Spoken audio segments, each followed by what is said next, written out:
Hello, dear friends. You're on the Ruslan Belov channel. As for the situation in the Middle East, last night Iran launched its second attack on Israeli cities. Strikes targeted both an oil refinery and a scientific center.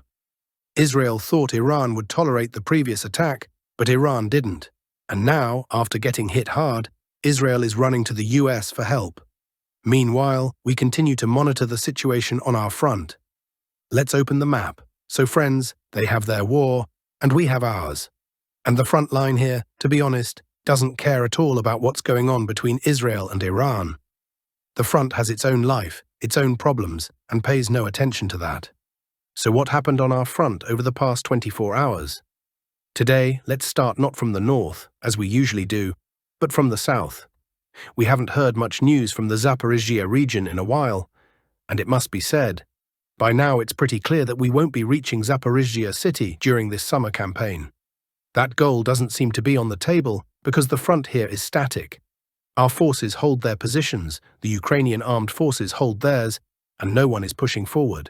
Here, for example, in the area of Kamyanka, Stepov and Shcherbaki, there's been zero movement for over 2 months, on either side. But remember what I told you yesterday.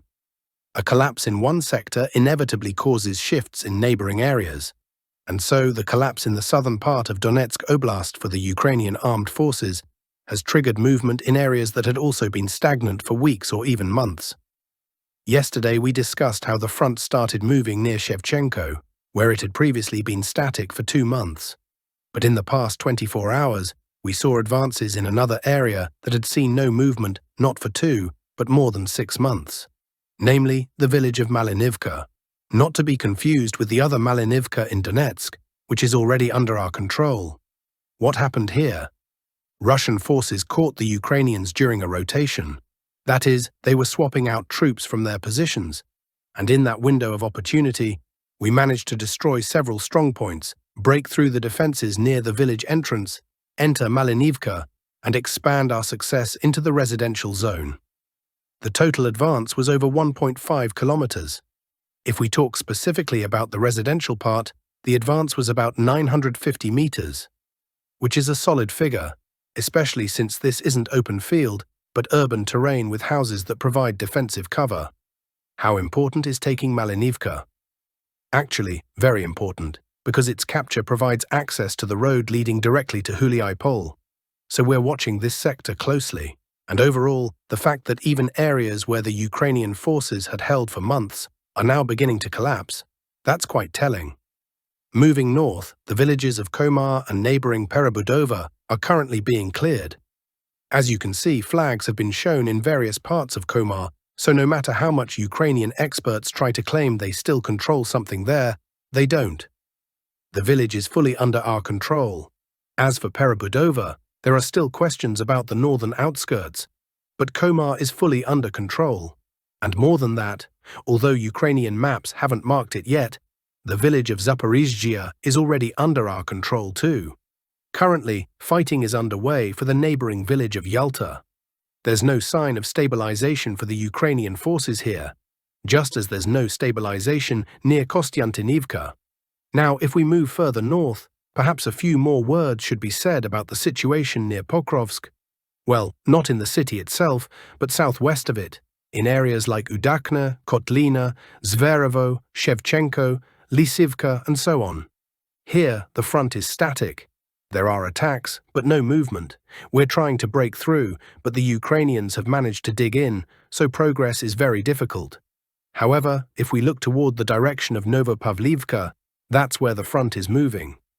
Nova Mykolaiivka has come under our control after intense fighting. Currently, our assault units are trying to enter the neighboring village of Muravka. And it's worth noting, this is the last settlement before reaching Dnipropetrovsk Oblast. So what does that leave us with? Look here, further south, we've already entered Dnipropetrovsk Oblast and are now approaching the village of Dakna. In the Orikhiv area, we've also entered the region. And as I said, we're now starting battles for the last settlement before Dnipropetrovsk Oblast in this area. So very soon, we will see a situation where our forces enter this region along a fairly broad front. Not just 1 or 2 kilometers wide, we're talking 17 kilometers. So with this wide front, we will move into the region and advance toward Novopavlivka. And I remember how much skepticism there was just a month ago. People wrote to me, "We're not going to enter Dnipropetrovsk Oblast, we'll just reach the administrative borders and stop." They said, Dnipropetrovsk Oblast isn't in the Russian constitution, so it's not a goal. Well, that's a major misconception. This war isn't ending anytime soon, that's already obvious. At the very least, fighting will continue until the end of this year. And realistically, most likely into 2026 as well. Did anyone seriously believe our forces would just stand around at the border this whole time and not move forward? Come on, that's nonsense. We will advance, and we are already advancing. It's only a matter of time before the first populated area in Dnipropetrovsk Oblast falls under our control. I'm talking about the village of Dakhny, right here. Our troops are currently within 2 kilometers of it. As for broader prospects in Dnipropetrovsk Oblast, if we're talking about the summer campaign, the maximum we can expect is reaching Novopavlivka. I don't think we'll take it by the end of summer, it's a large settlement. But even more than size, the real challenge is its location. As you can see on the map, the village is divided by a river, just like in Vovchansk, with one part on one bank and the other on the opposite. And to take both parts, you'd have to cross the river, which is no easy task, obviously. So capturing Novopavlivka will be difficult. The main priority right now is Konstantinovka. No one is going to shift resources from other objectives to storm Novopavlivka. It'll be done only by those forces already on the ground there.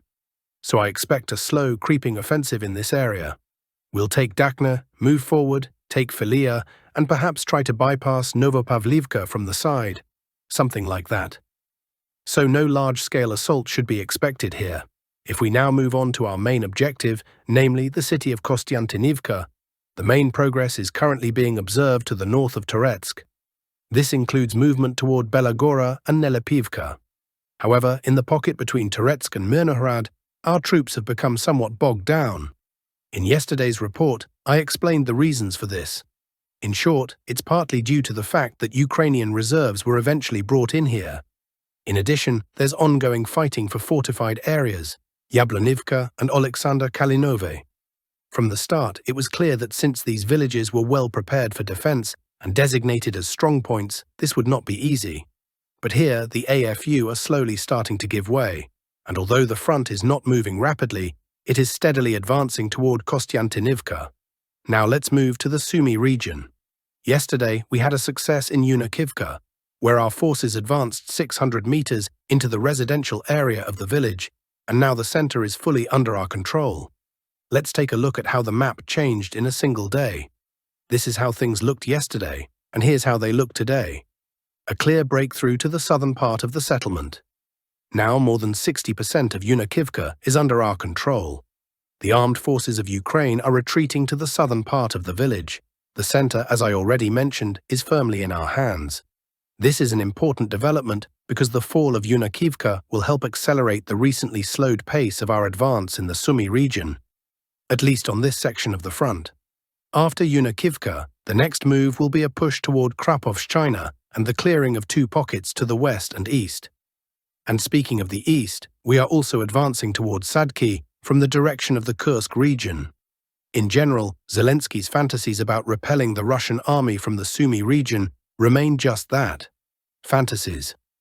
For example, just yesterday, the Russian army advanced by 2.5 square kilometers in the Sumy region.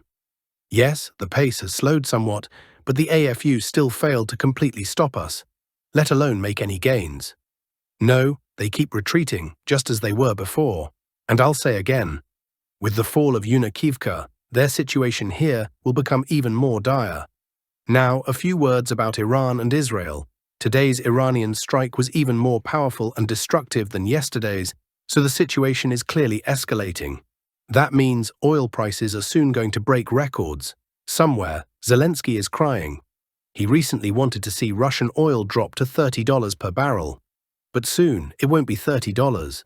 It'll be much higher than it is now, and even the current price is quite favorable for the Russian budget. The Iran-Israel war, the China factor.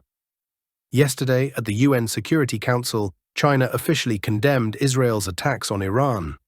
Given Beijing's strong partnership with Tehran, this reaction from China was predictable, writes Yuri Podolyaka.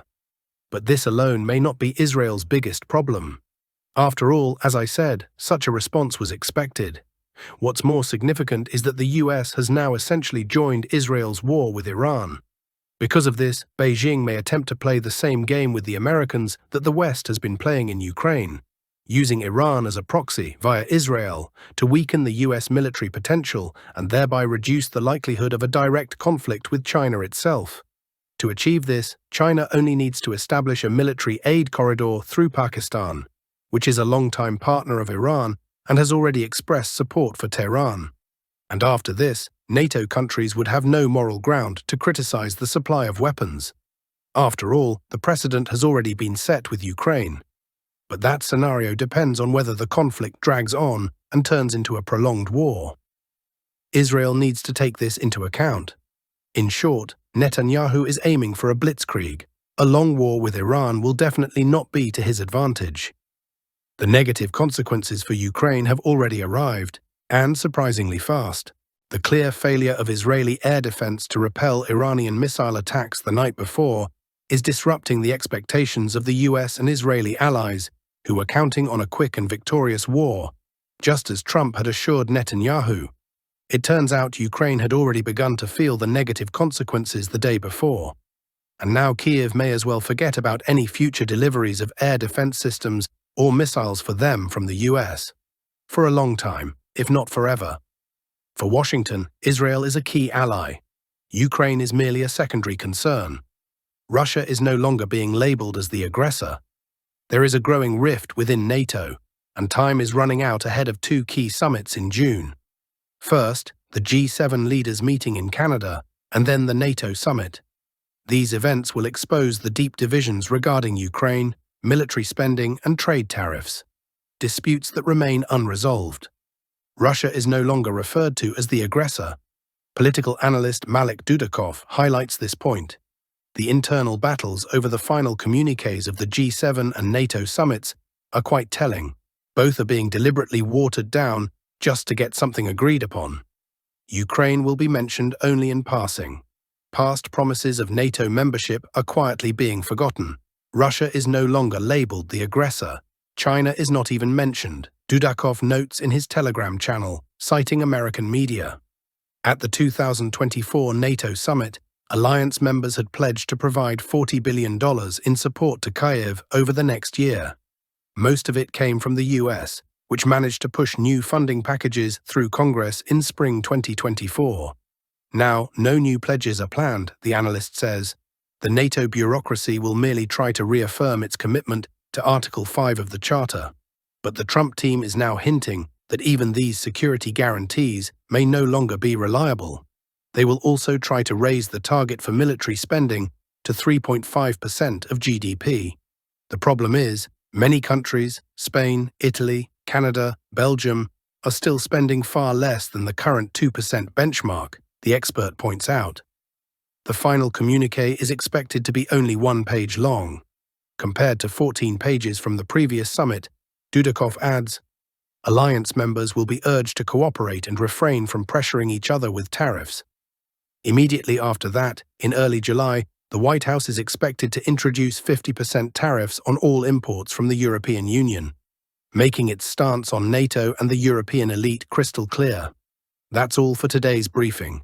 The situation is changing fast. Stay tuned, stay prepared, and until next time.